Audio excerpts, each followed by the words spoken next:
Mobile, Alabama holds a secret that court records tried to bury for over a century. Between 1847 and 1851, 12 people died in ways that, at first glance, seemed tragically ordinary. Fever, accidents, sudden illness, nothing that would raise more than a whisper of concern in a city accustomed to disease and misfortune. Except for one impossible detail. An enslaved man named Solomon predicted every single death with chilling accuracy, sometimes weeks before they happened.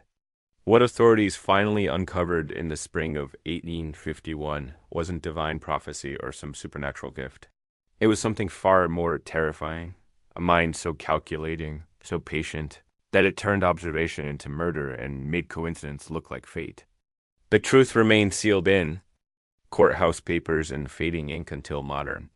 Researchers unearthed testimonies that revealed how one man weaponized knowledge in the most disturbing way. Imagine dot before we continue with the story of Solomon and the deaths that haunted Mobile's wealthiest families. I need you to do something. Subscribe to this channel right now. Hit that notification bell and leave a comment telling me what state or city you're listening from. Trust me, you'll want to follow what happens next. Because what makes Solomon's story particularly unsettling isn't just the body count. It's how long he operated in plain sight, turning his position as a trusted servant into the perfect cover systematic elimination dot in 1847. Mobile sat at the mouth of the Alabama River like a glittering jewel of southern commerce. Cotton was king, and the docks were choked with bales destined for Liverpool and New York. The city had grown fat on trade, its population swelling past 15,000 souls, nearly half of them enslaved. Three-story townhouses lined Government Street, their wrought iron balconies curling like black lace above brick sidewalks, where merchants argued prices and lawyers rushed between courthouses. The air carried the smell of the bay mixed with tobacco smoke and hot iron from warehouses. In summer, yellow fever turned that air thick with dread and burning tar as families lit fires in the streets, convincing themselves the smoke would keep death away. The Dviau family owned one of the finest houses on Key Street, a Greek Revival mansion with 6 white columns and gardens stretching back to an alley lined with cramped servants' quarters. Pierre Dio had made his fortune as a cotton factor, handling crop sales for planters who trusted his connections to northern buyers. His wife, Marguerite, came from old New Orleans money and ran the household like a general marshaling troops, nothing out of place, nothing left to chance, appearances polished to a perfect shine. They owned 23 enslaved people, field hands at their plantation 10 miles north, and house servants in town whose job was to make the DeVoe name look as prosperous and respectable as possible. Solomon arrived at the DeVoe house in the winter of 1843, purchased from an estate sale in Charleston. He was 31 years old, tall and lean, with hands that bore old scars from carpentry work. The bill of sale listed him as literate, skilled in medicine and carpentry. Docile temperament. That last word should have been questioned more carefully. His previous owners had allowed him unusual privileges. A Quaker physician in Charleston had taught Solomon to read medical texts after recognizing an uncanny aptitude for diagnosis. Solomon could identify fever types by examining tongue color and breathing patterns. He knew which plants calmed pain, which induced vomiting, which stopped hearts, and which created symptoms identical to cholera or consumption. The Quaker had meant that knowledge for healing. Solomon had other plans in the Vow household.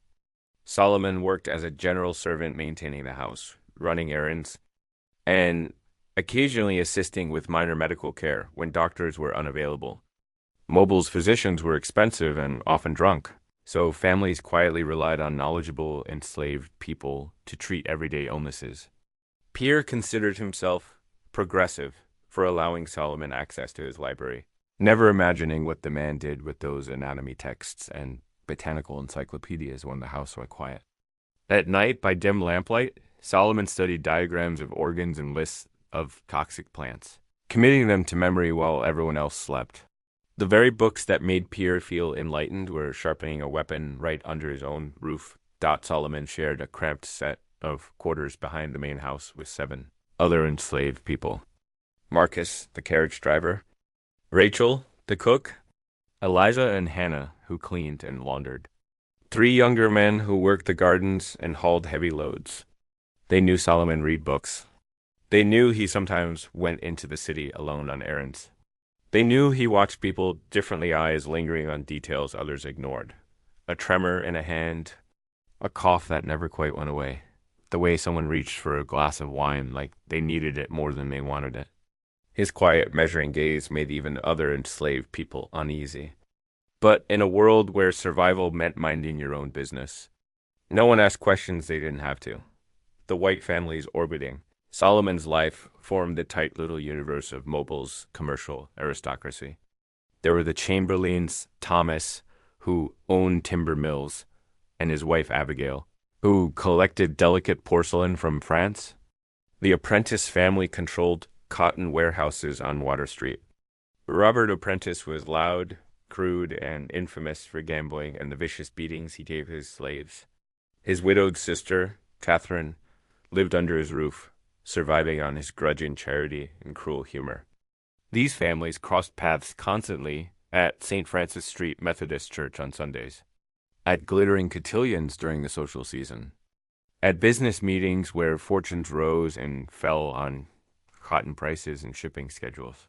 Their enslaved servants moved between houses like a silent courier network, carrying messages, observing arguments, overhearing secrets. Solomon studied that web, the way a scholar studies a map, while the city rushed about its business. Solomon did something unusual for a man in chains. He waited. He watched. He learned. For 4 years, he built a mental ledger, tracking schedules, routines, and weaknesses. Who drank too much? Who had weak hearts? Who feared illness more than death? Which marriages were rotting from the inside? Which men carried secrets that could be used against them? All the while, he collected more than information. In the gardens and during errands through the streets, he gathered plants white snakeroot from shaded spots near the river, pokeweed roots, death camas bulbs, oleander leaves from ornamental hedges. He knew foxglove's effect on an already strained heart, how aconite could mimic a sudden stroke, how a little arsenic at the right time could be passed off as bad water or spoiled food.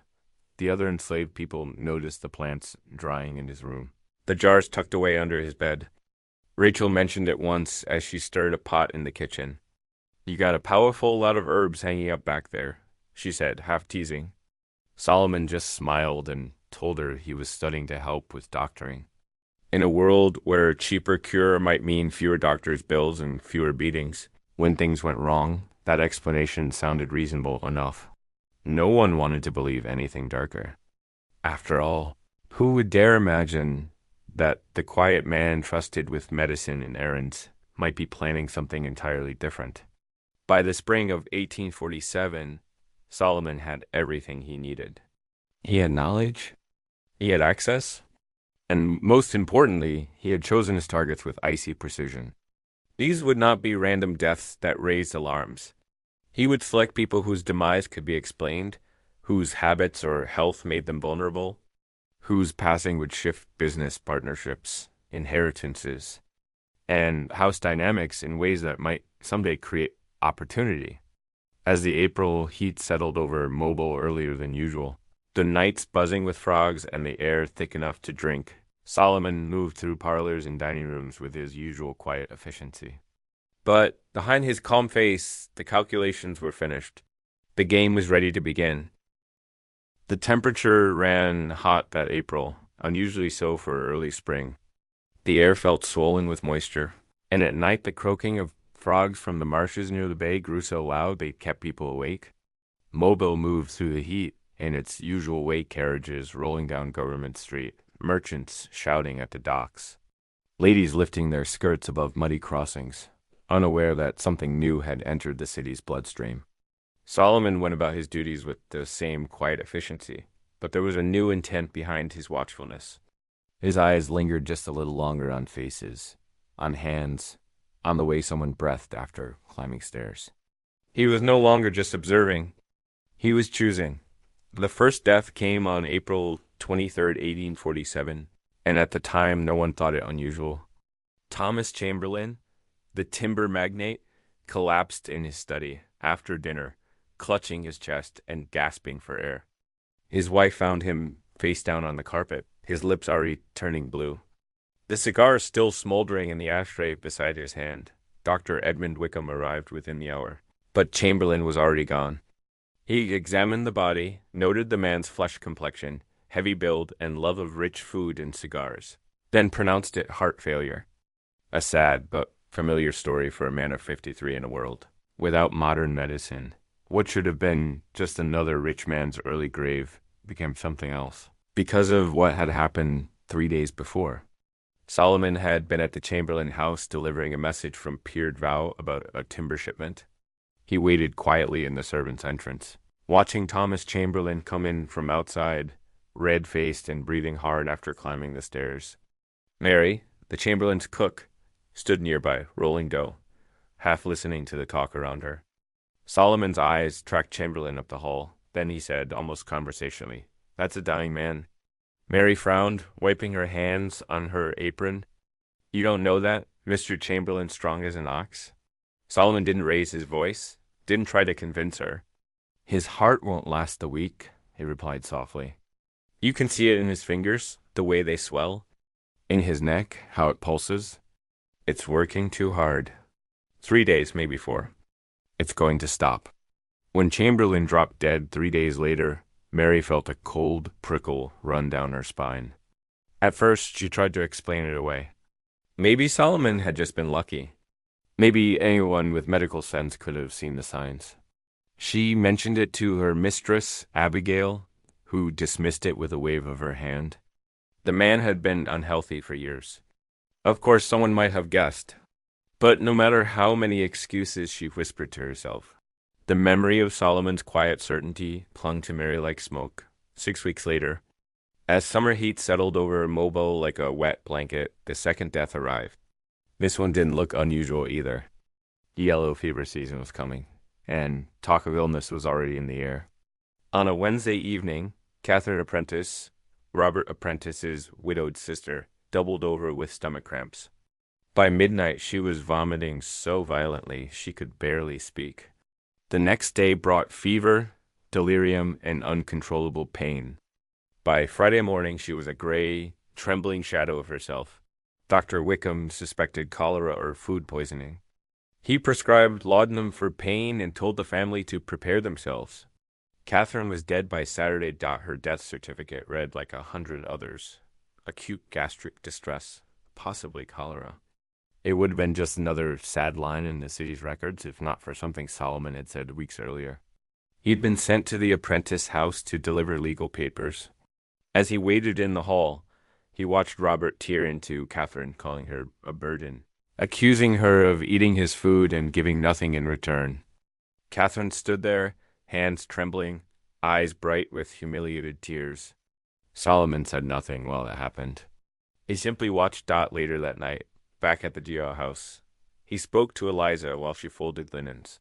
"Miss Catherine Apprentice won't live through the summer," he remarked, almost idly. Eliza looked up, surprised. "She's sick?" "She's got a sadness in her that's eating her from the inside," he replied. "And Mr. Apprentice don't feed her, right?" "A body that weak catches everything. I'd say 2 weeks, maybe 3, before she takes sick and doesn't get back up."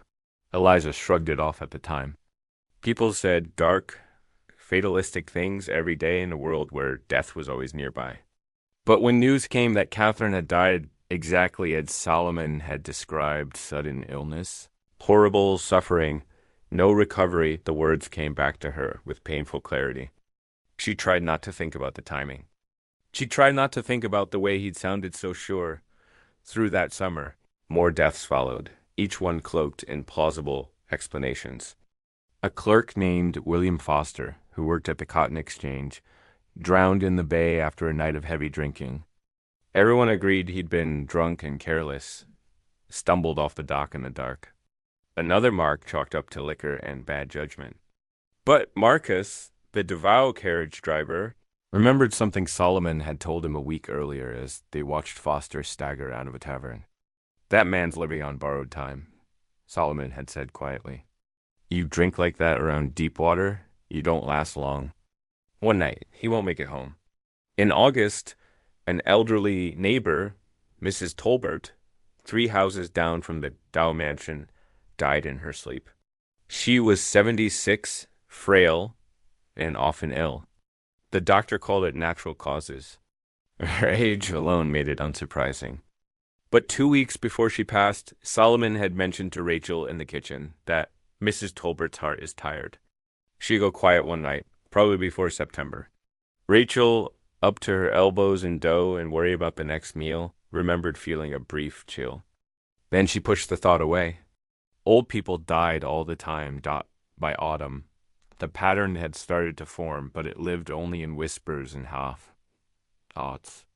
None of these deaths were suspicious on their own.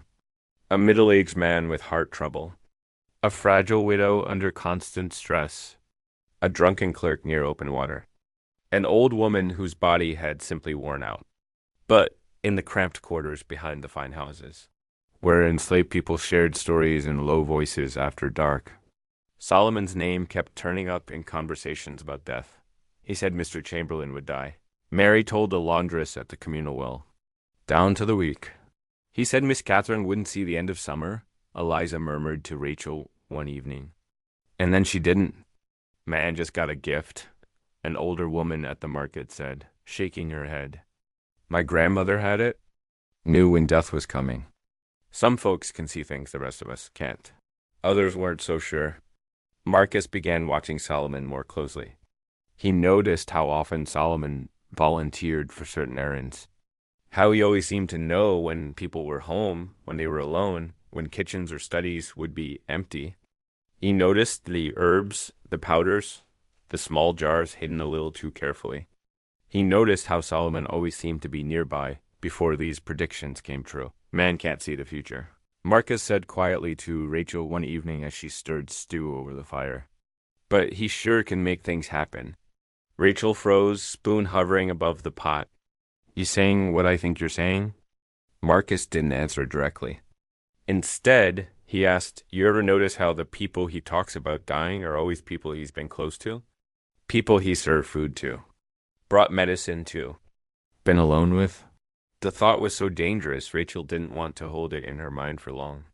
If she was wrong, she'd be accusing an innocent man. If she was right, she knew something that could get her killed, so she did what most enslaved people did. When faced with knowledge that could destroy them, she stayed quiet and watched Dot by the time the leaves began to fall and the air cooled along the bay. 5 people were dead, all exactly as Solomon had foretold. To the white families of Mobile, it was a tragic but ordinary year. They'd seen worse from yellow fever alone. To the enslaved community, something far more unsettling was taking shape. Some began to whisper that Solomon had the sight, a supernatural sense of approaching death. Others, like Marcus, began to suspect a more human horror. Maybe Solomon wasn't predicting deaths at all, thought maybe he was arranging them. By the time autumn settled over Mobile in 1847, the air had shifted. The summer's crushing heat had eased, yellow fever season was waning, and families who'd fled inland for safety were beginning to return. To the city's wealthy households, life seemed to be quieting again. But inside the servants' quarters behind the grand homes, the whispers were growing sharper. 5 deaths had followed Solomon's predictions with unnerving precision. And though no one dared accuse him outright, the unease was spreading like a thin layer of fog no one could sweep away. What unsettled the enslaved community most wasn't the deaths themselves. Those were common enough in a city, where illness could bloom overnight. It was the confidence. The way Solomon spoke with a certainty that didn't sound like guessing or superstition or even medical intuition. Each prediction came out of him like a conclusion already reached, an answer pulled from a private calculation no one else could see. And those calculations were becoming bolder. In October, that certainty sharpened into something new and dangerous. The 6th death, the one that shattered any illusion of coincidence, struck close to the DeVoe household. Pierre's business partner, Henry Loron, A robust man of 48, known for his hearty laugh and iron stomach, fell violently ill. What began as fatigue turned into a cough, then weakness so severe he couldn't rise from bed. Within 3 days, he was dead. Dr. Wickham called it an aggressive strain of lung fever. Tragic, but not unusual. But someone else had noticed something unusual. Jacob, the enslaved servant who attended Loron, quietly told Marcus a detail he had kept to himself. Solomon had visited the Loron house 4 times in the 2 weeks before the illness began. Each visit was for business matters, delivering paperwork from Pierre. Each time, Loron offered Solomon coffee or water as hospitality required. Each time, Solomon prepared it himself. And twice, Loron complained the coffee tasted bitter. Jacob didn't dare say anything while his owner lived. A slave who accused another slave risked beatings, being sold, or being dismissed as delusional. But after Loron's death, the memory sat heavy on Jacob's mind like a stone he couldn't swallow. Marcus didn't want to believe it. Didn't want to picture Solomon calmly stirring something into a cup, shaking a hand, walking away as if nothing mattered. But the sense that something quietly monstrous was unfolding beneath the surface of Mobile became impossible to ignore. Then came the death that broke whatever wavering trust remained. It involved a child. The Whitfields lived in a grand home on Government Street, all white columns and polished brass, the kind of house that looked invulnerable to tragedy. Their youngest daughter, 7-year-old Sarah, was frail from birth. Every cold, every fever, every chill seemed to strike her twice as hard as other children. Her mother, Amelia, fluttered around her constantly, convinced she was one bad winter away from losing her. 3 weeks before the girl fell sick, Solomon had said something to Margaret while arranging tea in the Durrell dining room. "The Whitfield girl won't see spring," he murmured. Margaret froze. "That's a terrible thing to say about a child." Solomon bowed his head. "I'm only speaking truth, ma'am. I've seen the look before. The body gives warning before the soul leaves it." Margaret dismissed him with a shudder, but the words clung to her like damp linen. In January 1848, Sarah Whitfield developed pneumonia. The fever came first, then the labored breathing, then the rasping cough that rattled through the Whitfield home like a curse. After a week of struggling for breath, Sarah died in her mother's arms, her tiny chest rising and falling like a dying flame, until it simply stopped. That night, Margaret sat awake beside her bedroom window, watching the moon reflect on the dark garden. Solomon's prediction played through her mind again and again. The precision of it, the calmness, the absolute certainty. It didn't feel like prophecy. It felt like design. When she confided her fear to Pierre, he tried to soothe her with rational explanations. Solomon had medical knowledge. He had observed the girl before. He had simply read the signs. But even Pierre, who prided himself on his practicality, couldn't ignore the strange pattern any longer. Because after Sarah's death came whispers, real, undeniable whispers of herbs, powders, jars, and strange plants hanging to dry in Solomon's quarters. Rachel had seen them. Eliza had smelled something bitter and metallic once, late at night. Marcus had noticed how Solomon always seemed to volunteer for errands that put him near vulnerable people. And Jacob's quiet confession about the coffee tasted too much like truth. Still, no one acted. No one warned Pierre directly. No one risked putting their life in the path of a dangerous accusation. But fear was spreading slowly, quietly, like poison dissolved in water. The 8th death made that fear impossible to ignore. Robert, apprentice, cruel, violent, and quick to anger, had been drinking heavily at a gambling house on Water Street. Witnesses said he stormed out after losing a hand of cards, cursing loudly enough to wake the dead. Sometime during his walk home, he collapsed in a dark alley. A night watchman found him the next morning, cold and stiff on the cobblestones. The doctor ruled it a stroke. But Marcus knew something no one else did. The night before Apprentice died, Marcus had driven Solomon to the warehouse where Apprentice was working late. Solomon went inside alone, delivering a message. When he returned to the carriage 10 minutes later, his hands smelled like bitter almonds, a smell Marcus had heard about only in stories.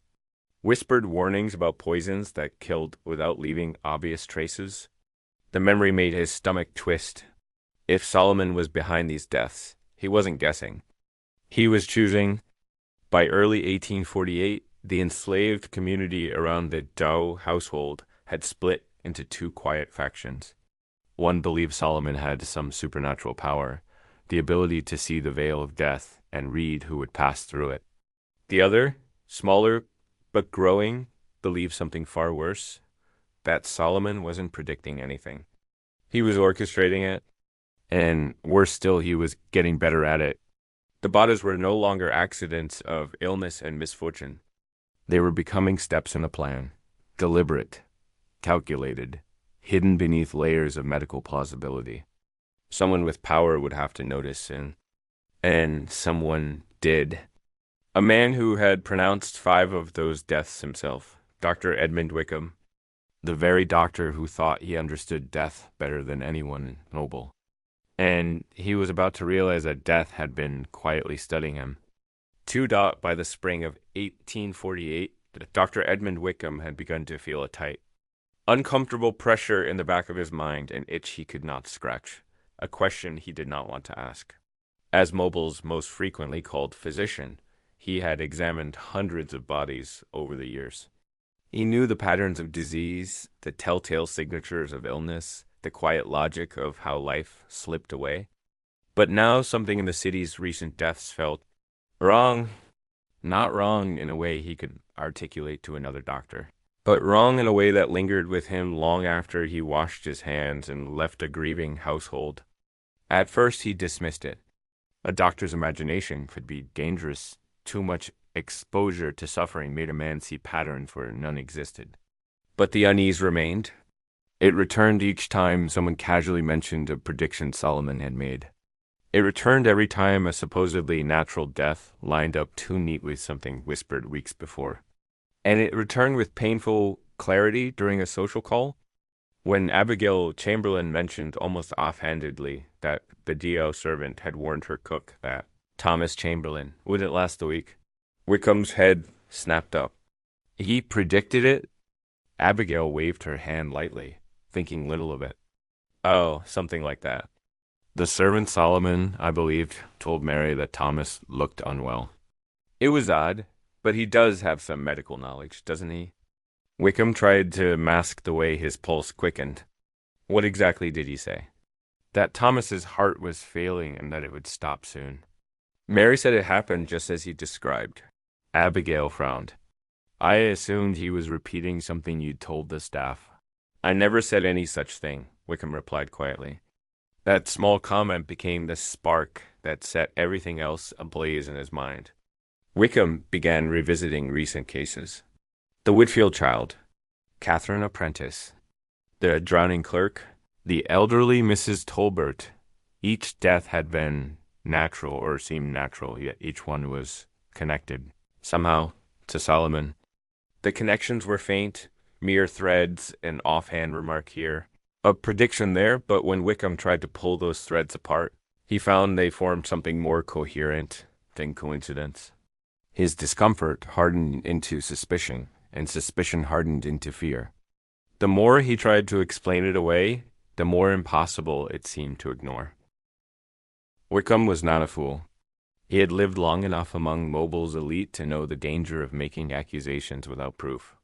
To accuse a slave of murder was one thing, but to suggest that 10 wealthy white citizens had been silently executed under the noses of the city's leaders, that was something else entirely.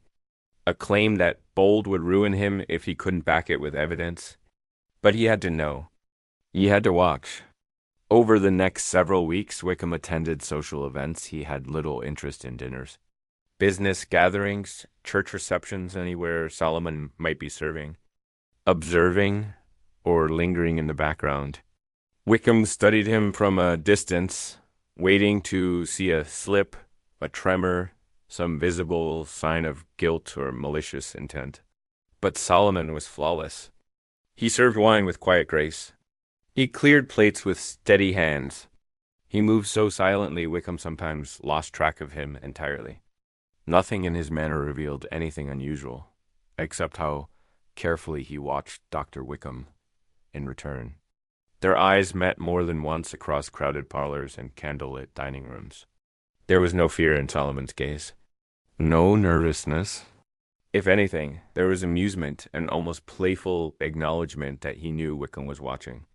For Wickham, that smile was worse than a threat. The ninth death shattered whatever doubt remained. Judge Marcus Finley, 61, stern and respected, collapsed after several weeks of chest pains and fatigue. Wickham examined the body and found nothing out of place. A failing heart. Too much rich food. Too many years of sitting in courtrooms breathing stale air. But 3 days later, Pierre Bow told Wickham something that turned his stomach to ice. Solomon predicted Judge Finley's death, Pierre murmured, staring into his brandy. Said he wouldn't live to see his daughter's wedding. When? Wickham demanded. 5 weeks ago. Wickham closed his eyes briefly. His heart had made its decision long before his mind allowed itself to follow. This wasn't coincidence. This wasn't prophecy. Solomon was orchestrating the deaths. That evening, Wickham visited Pierre at the Mobile Gentlemen's Club. They sat in a dim corner, the smell of cigars clouding the air, and finally laid their suspicions bare. 9 deaths, 9 predictions, 9 perfect hits. Pierre wanted to dismiss it, but he couldn't, not anymore. What if he's poisoning them? Wickham asked in a hoarse whisper. Pierre paled. We would have seen it on the bodies. No, Wickham replied. Not necessarily. Most plant toxins leave almost no trace. And who would even consider murder when the symptoms look so natural? Pierre poured another drink with trembling hands. If this is true, then he has made fools of all of us. Worse, Wickham said. He has made us blind. They agreed to watch Solomon even more closely, to document everything, to catch him in the act. But they didn't realize something crucial Solomon already knew they were watching. And he wasn't afraid. He was preparing. That very night, Marcus confronted Solomon in the servants' quarters, the tension thick enough to choke on. Rachel stood beside him, fear widening her eyes as she watched the two men face one another. They're watching you, Rachel whispered urgently. Whatever you've been doing. Stop it, Solomon, please. Solomon didn't look up from the herbs he was grinding in his mortar. He spoke calmly, almost softly. I don't know what you mean. Yes, you do, Marcus snapped, his voice low and trembling. And, we know. You think we haven't noticed? You think we haven't seen the people you predict are always the people you've been near? Solomon set the pestle down and met Marcus's eyes with a strange, steady calm. You think you understand, he said quietly. But you don't. Rachel stepped back. Marcus clenched his fists. Solomon continued, voice smooth and terrifyingly even. You watch them treat us like property, like tools, like we're born to be used, to be broken, to be discarded. So I decided if I must be property, then let me be a weapon they forged with their own hands. That's not for you to decide, Marcus whispered. Solomon smiled, a small, chilling curve of lips that made Rachel gasp. It stopped being a choice a long time ago, he said. Now it's just balance. Rachel's voice cracked. And what about now? Now that they suspect you? Solomon leaned back calmly. Now, he said, I give them exactly what they expect. 2 weeks later, the 10th time. And this time, the man who died was the only person in Mobile who had truly begun to understand what Solomon was. Dr. Edmund Wickham, Dr. Edmund. Wickham's death was the moment. Mobile stopped whispering and started trembling. It began quietly, almost innocently, on a warm Tuesday morning in early June 1848. Wickham awoke feeling lightheaded, as if the room had shifted while he slept. He blamed exhaustion. He blamed the heat. He blamed the endless nights spent revisiting old case notes, trying to fit puzzle pieces that refused to fit neatly. But by midday, he knew something was wrong. The dizziness worsened until he could barely stand without gripping the edge of a table.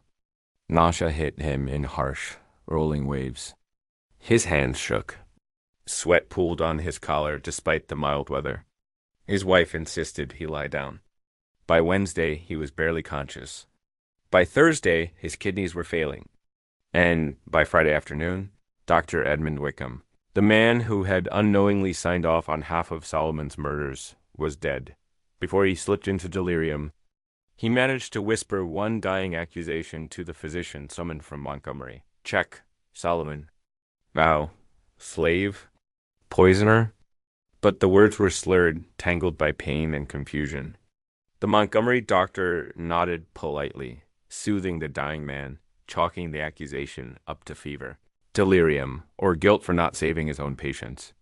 He recorded the cause of death as acute renal failure, possibly arsenic-related, but with no tangible proof. His note carried little weight to Mobile's residence. Wickham's death was tragic but unsurprising. A middle-aged man, overworked, fond of drink. His body had simply given out. But inside the DeVal household, a wave of terror surged because Solomon had predicted this death too, 3 weeks before Wickham fell ill. Solomon had commented calmly to Margaret while polishing silver in her parlor. Dr. Wickham's kidneys are failing. He drinks too much. I'd be surprised if he lives past early summer. Margaret had laughed nervously, dismissing it as another one of Solomon's grim observations.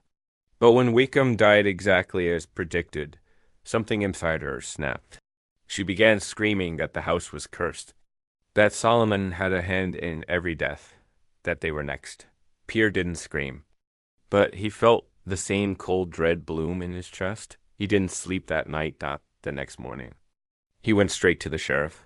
The sheriff takes. Notice Sheriff James Cartwright was a practical man with little patience for superstition.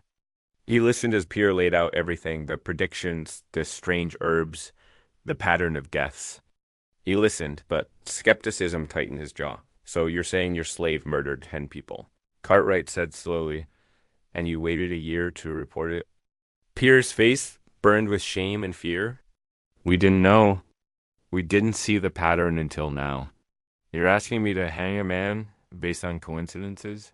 You need proof, Val. Real proof.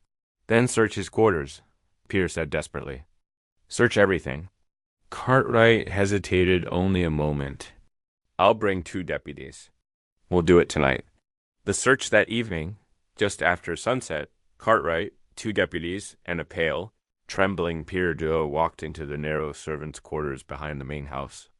The lanterns cast long shadows along the wooden walls as Cartwright pushed open the door to Solomon's small room.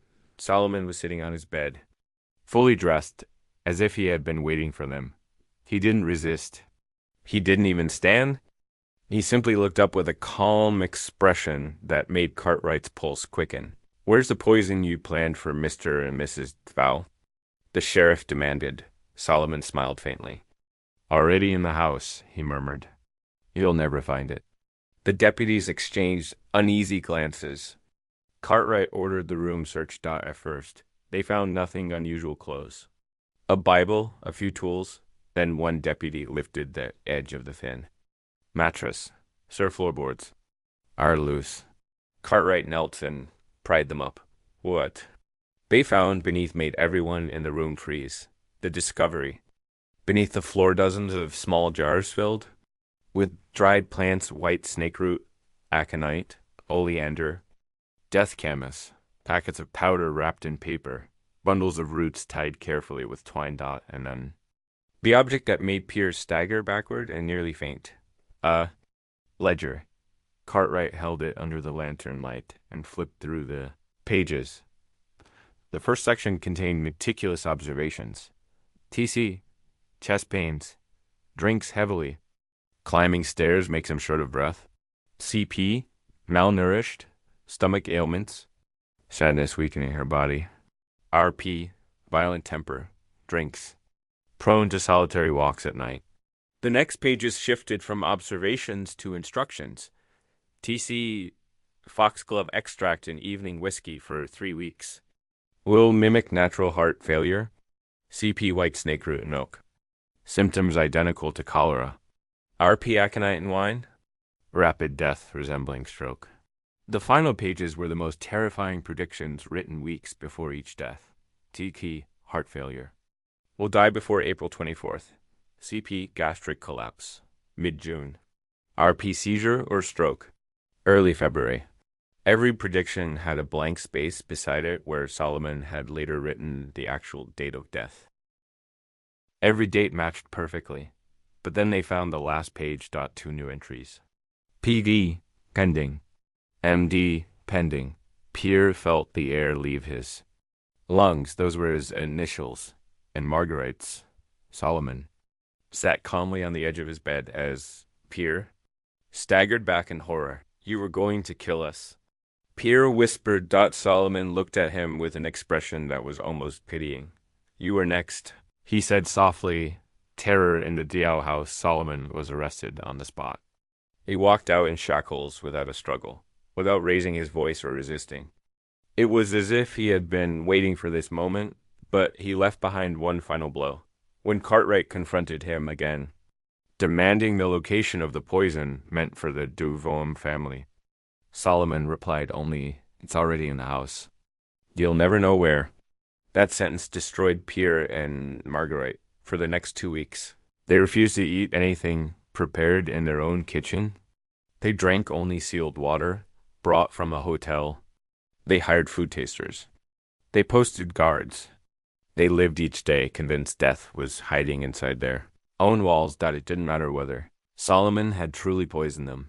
The fear was enough. Solomon had destroyed their certainty, their safety, their sense of control. That, to him, was a victory. And for Mobile's upper class, it suddenly became clear. The quiet servant they had ignored for years had turned himself into something far more terrifying than a murderer. He had become a ghost in their own homes, unseen, underestimated, and absolutely lethal. The trial that followed would shake the entire city. And the confession Solomon delivered would haunt Alabama for generations. Solomon's arrest shook Mobile like a sudden storm. Within hours, the news spread from parlors to markets, from cotton warehouses to the narrow alleys behind Key Street. The wealthy whispered in outrage and fear. The enslaved whispered in dread. Everyone waited for the trial with the same trembling anticipation as one waits for a hurricane, knowing the damage was coming, but not knowing how much it would destroy. The trial began on June 30th, 1848, inside the same courthouse where Judge Finley, one of Solomon's predicted victims, had once presided. The irony was not lost on the citizens crowding the gallery. Every seat was filled. People stood shoulder to shoulder along the walls, standing themselves against the suffocating heat, hungry to witness what had become the most sensational case in Mobile's history. The prosecution came prepared. They had the ledger. They had the jars of plants. They had the testimonies of enslaved people who, though fearful, spoke honestly when questioned. And they had a city desperate to believe that order could be restored, that their household had not been so easily infiltrated by a man they had dismissed as harmless. The prosecutor, Wallace Brainage, was a stern, cold-eyed man who approached the lectern with the ledger in his hands as if it were a holy text. From the first moment, he framed Solomon not as a man, but as a calculating instrument of death, one who had moved silently through Mobile's finest homes like a shadow with purpose. His opening arguments were brutal. 10 respected citizens, he thundered. A year of unexplained deaths. A pattern so precise no coincidence could explain it. And one enslaved man at the center of every tragedy. The crowd murmured. Some nodded. Others clenched their jaw in fear or rage. But many, especially the enslaved witnesses seated at the back, felt a cold knot of conflict twist in their stomachs. They feared Solomon, yes, but they also knew what cruelty looked like, and they had seen enough of it to understand why a man might break. Still, they kept their faces blank. Survival demanded silence. The witness to speak, Rachel, was the first enslaved witness called to the stand. She sat stiffly, hands trembling in her lap, eyes fixed on the floor as Brainage questioned her. Did you observe Solomon collecting herbs? He asked. Yes, sir, she whispered. Many nights. Did you question him? He said they were for doctoring, sir. And did that explanation satisfy you? Rachel hesitated. At first. Her voice cracked.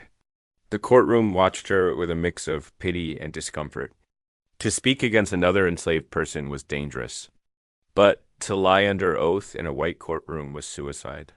Eliza followed, describing Solomon's earlier predictions. Her words came slowly, carefully, as if each sentence might break her. He said Catherine Apprentice wouldn't live through the summer, she murmured. And she didn't. Marcus was called next. His testimony was the most damaging. I smelled bitter almonds on his hands the night before Robert Apprentice died. Marcus said, like poison? A collective shudder rolled through the courtroom. Jacob was the final enslaved witness. He admitted, voice shaking, that Solomon had prepared Henry Laurent's coffee twice. He admitted his master had complained of bitterness. He admitted he had been afraid to say anything until it was too late. These testimonies, woven together with the ledger's cold precision, created a picture too damning to ignore. The defense attempts to fight Solomon had been assigned a young attorney named Philip Hastings, barely 26. Earnest and unprepared for a case that had already been decided in the court of public opinion, he tried. He argued that the ledger might have been a medical notebook, that many of the plants could be used for healing, that no witness had ever seen Solomon deliver poison directly, that predictions could be explained by observation, not murder. But the jury watched him with expressions that said he was wasting breath. Hastings' voice wavered as he addressed them. We do not convict men based on fear, he insisted. We convict based on proof beyond reasonable doubt. But the courtroom no longer believed in doubt. They believed in closure. Solomon takes the stand on the third day. The prosecution made a controversial decision. They called Solomon to testify. A hush fell over the courtroom as he entered, shackles clinking softly with each step. He looked neither afraid nor defeated. He looked composed, almost calm. Brainage stepped forward with the ledger in hand. Did you write this? He demanded. Solomon glanced at the book, then nodded once. I did. A collective gasp rippled through the crowd. Brainage continued, voice sharp as a blade. And these entries TC with foxglove, CP with white snake root, RP with aconite. What do they mean? Solomon lifted his head and, for the first time, spoke clearly enough for every person in the room to hear. They mean exactly what they say. The room erupted. Gasps, cries, curses. The judge slammed his gavel repeatedly until order returned. Hastings tried to intervene, reaching for Solomon. But Solomon remained still calm, collected, horrifying. He went on, speaking with a terrifying precision. Thomas Chamberlain worked his slaves to death, he said. Catherine Apprentice was beaten down by cruelty. Robert Apprentice murdered 3 enslaved men and faced no consequence. Judge Finley freed wealthy criminals while hanging the poor for stealing bread. And the others? Brainage cut in sharply. Solomon hesitated. Only for a moment. Foster was a witness. Mrs. Tolbert was observant. The Whitfield child. That was a miscalculation. The dose was meant for her father. A woman cried out from the gallery. Amelia Whitfield had to be restrained as she screamed at Solomon, her grief pouring across the room like raw fire. The judge hammered his gavel again, face red with outrage. What gave you the right? Brainage demanded. Why did you do this? Solomon's answer froze the room. Because I could. His voice was steady, emotionless. You treated me as property. But you gave me knowledge, access, trust. You made me invisible in your homes. You created the perfect weapon and never noticed until it was too late. He leaned forward slightly. That is your failing, not mine.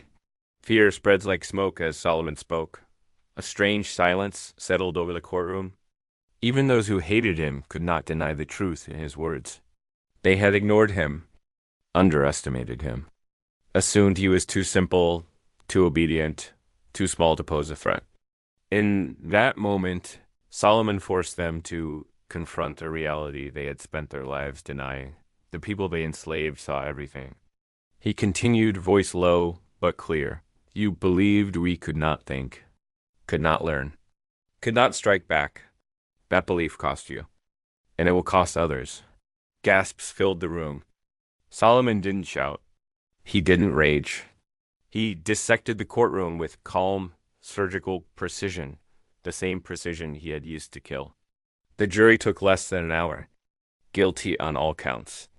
The sentence: Solomon was sentenced to hang in 2 weeks. No appeal, no mercy, no chance for reconsideration. But even as the judge spoke the sentence, many in the courtroom shivered.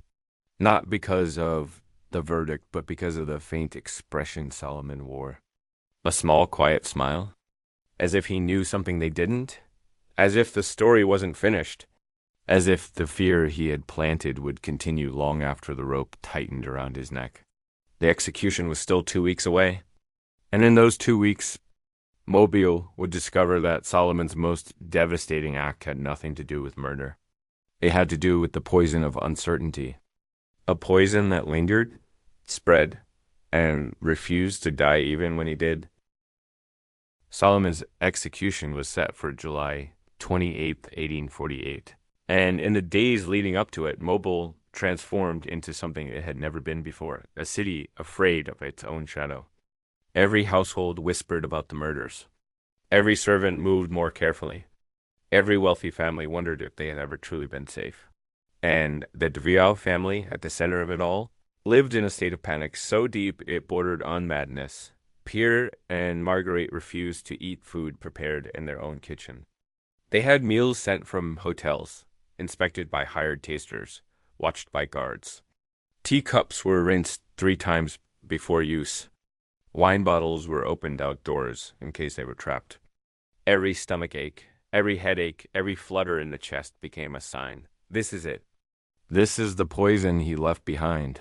Whether or not Solomon had actually hidden something in their home no longer mattered. The fear was enough to destroy them. Word spread among Mobile's enslaved community as well. Some felt relief that Solomon had been caught. Others felt dread, worrying the punishment meant for him might spill onto them. And yet others, the quietest group, felt something more complicated. Not admiration, not approval, but a grim understanding that Solomon had done what none of them dared to do. He had forced the white elite to feel fear, a fear. Enslaved people lived with every hour of their lives, but while Mobile held its breath, Solomon remained calm. The night before the execution, the evening before he was to be hanged, Solomon sat in his small stone cell beneath the courthouse. The sun was setting, casting streaks of red through the barred window like fading fire. Philip Hastings, the young defense attorney who had fought unsuccessfully on his behalf, visited one last time. He looked exhausted, defeated, and pale. He approached the bars with hesitant steps. "Solomon," he whispered, "do you regret any of it? Even one life?" Solomon considered the question for a long moment, long enough that Hastings wondered if he would answer it all. Finally, he spoke. "I regret the child." His voice was quiet, not trembling or broken, just honest. "That was sloppy," he said. "A mistake. Children are unpredictable." Hastings swallowed hard. "And the others?" "No." Solomon's eyes were steady. "They created me through how they treated people. I was only the consequence they refused to imagine." There was no triumph in his voice. No apology, either. Just a simple, chilling truth. Hastings stepped back, shaken to his core, realizing that nothing he said or believed could reach a man like this, someone forged from suffering and shaped into something sharp. Got as Hastings left. Solomon remained seated. Shoulders relaxed, expression unreadable. He did not pray. He did not look afraid. He did not plead for God or mercy. He simply waited. The execution on July 28th, 1848. A crowd of nearly 300 people gathered in the courtyard behind the courthouse. The sky was cloudless, bright, painfully hot. The gallows stood tall in the center of the yard like a monument to justice or vengeance, depending on who stood watching. Wealthy families arrived in carriages, fanning themselves aggressively. Some came for closure. Some came from curiosity. Some came because they needed to see the monster they believed had haunted their homes finally silenced. The enslaved people, kept at the back of the crowd, stood in somber silence. Many watched with heavy eyes. Not because they pitied Solomon, most did not, but because they knew that whatever he had done, his execution would not erase the fear he had carved into Mobile when Solomon was led out. Shackles clinking, the crowd murmured in surprise. He walked calmly, almost peacefully. No trembling, no defiance, no weakness. Just a quiet, unsettling dignity. He mounted the steps of the gallows with steady feet. The rope swung slightly in the warm breeze. The executioner adjusted the knot. The sheriff asked him if he had any final words. Solomon looked out over the crowd at the wealthy families, the trembling townspeople, the enslaved men and women forced to stand at the edges. And finally at Pierre and Marguerite Diao. Then he spoke. "You built a system that treats people as property," he said, his voice somehow carrying across the silent crowd. "And you are surprised when property fights back." The murmurs started immediately. Some gasped, some cursed. A few looked away, unable to hold his gaze. "There will be others like me," Solomon continued. "Maybe not today, maybe not tomorrow, but they will come. Because you cannot own a person's mind. You can only pretend you do." The executioner placed the hood over his head. The sheriff nodded. The trapdoor dropped. Solomon fell quickly, cleanly. His neck broke instantly. No sound escaped him. No struggle followed, and yet it was not the fall that haunted the witnesses. It was the expression they saw on his face before the hood. Slipped over it. Calm. Controlled, almost satisfied. As if he believed he had won something no one else could see. The aftermath. Some people left the executioner relieved. Others left shaken. But almost everyone left with one lingering question. Had Solomon truly been caught completely? Or had he left pieces of his plan buried somewhere, waiting to be uncovered? Rumors spread that very afternoon, rumors that he had poisoned the Divu family long before his arrest. That something in the house was still active. That he had hidden toxins in places no one would ever find. That his vengeance would continue even after his death, whether any of that was true. Didn't matter. The fear itself was real. And in that fear, Solomon's shadow continued to live, the shadow that would follow Mobile. For years. In the weeks following Solomon's execution, Mobile tried desperately to return to normal. Carriages still rolled down Government Street. Cotton still moved through the bay. Church bells still rang every Sunday morning. But beneath the surface, something fundamental had shifted. The city's wealthy families who once felt untouchable now walked with eyes over their shoulders. And the enslaved community, used to living under fear, now saw, in whispers and glances, that fear reflected back at their owners for the first time. But Solomon's story wasn't finished. Not even close. The fear that wouldn't die after the execution. Pierre and Marguerite Gao attempted to resume their usual routines, but they couldn't shake the terror Solomon had planted inside them. Every cough was a warning. Every stomach ache felt like a countdown. Every cup of tea tasted off. Every glass of wine smelled faintly. Suspicious. Doctors reassured them. Servants reassured them. The sheriff reassured them. None of it mattered. Solomon's final weapon was not a plant or a powder dot. It was uncertainty. They had already lost their sense of safety. Their home, the grand Key Street mansion, felt poisoned, even if no poison existed at all.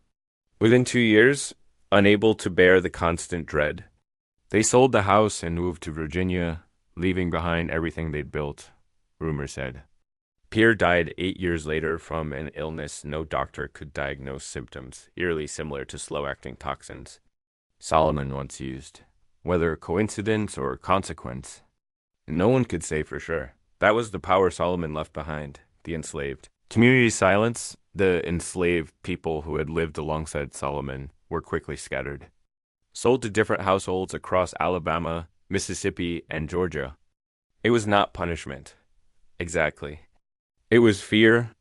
Fear that being near Solomon had somehow tainted them.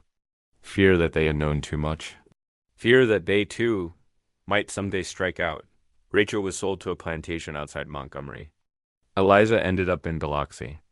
Marcus was sent to New Orleans. Jacob disappeared into a timber camp in Georgia. None of them ever spoke publicly of Solomon again. But family stories, passed down through generations, held quiet clues memories of a man who was brilliant, cold, frightening, and heartbreakingly human. A man shaped by cruelty until he reshaped cruelty in return. None of them condoned what he had done, but none of them forgot him, either. Attempts to erase the story. The white elite wanted Solomon forgotten. They wanted the ledger locked away, the trial minimized, the embarrassment erased.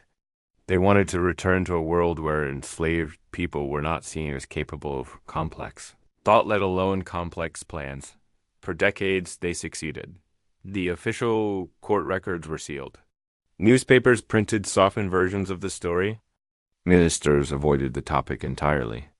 In public memory, Solomon became a whisper, a dangerous ghost that no one dared speak about too loudly. But stories survive where they are needed most.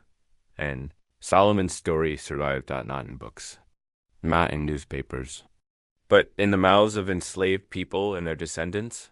A quiet warning, a whispered truth, a reminder that people pushed far enough can become something else entirely. The ledger and the historians in the decades after the Civil War. Reconstruction brought new voices to old histories. Formerly enslaved elders began sharing their memories. Researchers stumbled upon sealed boxes in courthouses, and eventually the ledger resurfaced. Even today, the ledger sits behind glass in the mobile courthouse museum, its pages yellowed, its ink fading, but its meaning still sharp as broken glass. Visitors read it with uneasy fascination, tracing the meticulous handwriting of a man who understood the human body better than most doctors of his time and used that knowledge to kill. Modern historians wrestle with the case. Was Solomon a monster? A victim turned vengeful? A genius twisted by a life of dehumanization? The answer is never simple, because Solomon wasn't just one thing.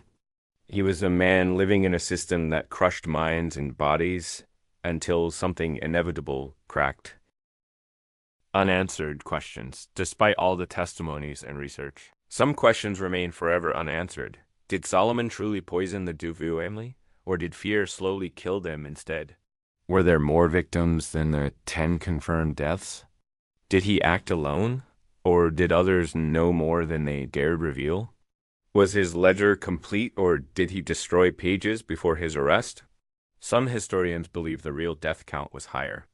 Others argue he may have exaggerated his own actions during the trial, driven by a desire to challenge the system one final time. And some, especially descendants of those who knew him, believe his last words hinted at something darker still. There is no proof. And that lack of proof is the final twist in Solomon's legacy. The monster they created in the end. Mobile citizens tried to define Solomon, a murderer, a psychopath, a brilliant mind warped by oppression. A warning, but the truth is more haunting. Solomon was the product of the world that owned him. They educated him enough to serve. They trusted him enough to enter their homes. They ignored him enough to forget he was human. They underestimated him enough to believe he was incapable of agency. And then they were shocked when he proved them wrong. His final message still rings in the courtroom where he stood. You built a system that treats people as property. And you're surprised when property fights back. The final word, perhaps. The most unsettling part of Solomon's story is not the murders themselves. It is how easily he operated. How perfectly he read the blind spots in the society that enslaved him. How skillfully he used trust as a weapon. How long he moved through Mobile's wealthiest homes completely invisible until the moment he chose to be seen. Solomon's story endures not because it is supernatural or legendary, but because it is so painfully, disturbingly human. It asks a question many would rather avoid. What happens when a system built on cruelty finally encounters someone capable of exploiting it better than those who created it? That is the horror Solomon left behind. A horror that, even after his death, refused to be buried.